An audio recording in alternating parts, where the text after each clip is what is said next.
from the University of Karachi.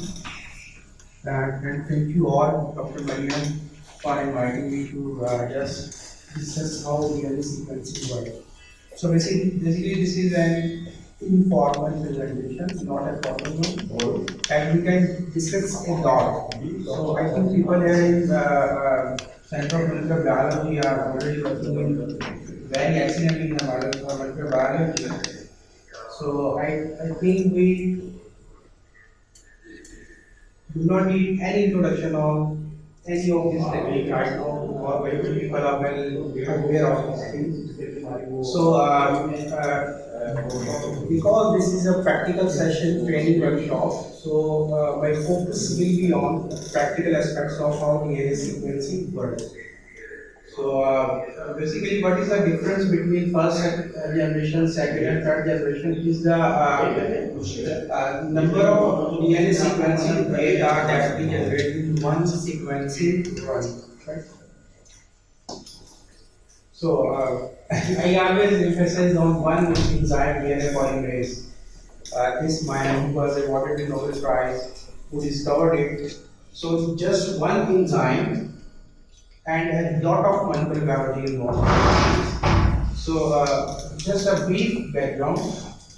When our DNA polymerase incorporates a new base while expanding the new DNA strand, there are three chemical changes that take place in the reaction. One is that a new base is added which is complementary to the existing base, and hydrogen ion is released, and pyrophosphate is also released to the reaction. So now science has made use of all these things to sequence the DNA. So different technologies adopted these things and they made a principle for their DNA sequencing. So in case of Illumina or standard sequencing, they just focused on the new base which added to the growing DNA strand. They developed a technique to detect the base which has been incorporated to the new strand and to record in the computer. So they formed a technology. Standard is dideoxy and the Illumina is reversible terminal. I think, is it okay, or I am just, I think people here in the camp are very well aware of basic PCR कैसे और photomask चीजें हैं. That's why I am doing that. So in ion torrent, they just pick this hydrogen ion, and if the hydrogen ion is released within the reaction, the sequence they recorded the base, and this way they record the sequence.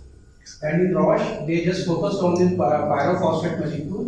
They detected the emission of a pyrophosphate molecule and they record in the computer, and then they perform DNA sequencing. So every chemical reaction which takes place when a DNA polymerase adds a new base, the machine detects some of the element and records the sequence in the computer.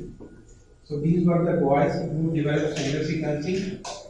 I think no need to focus on this is dideoxy and this is simple.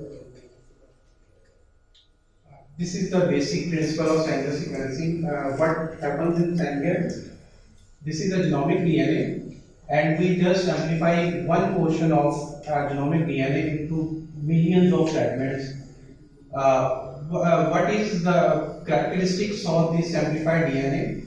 They all are equal in length, and the sequence is same. And in the next step, these all amplified DNA is put into another reaction that is called chain combination reaction, and new fragments of different lengths are produced in the standard sequencing reaction.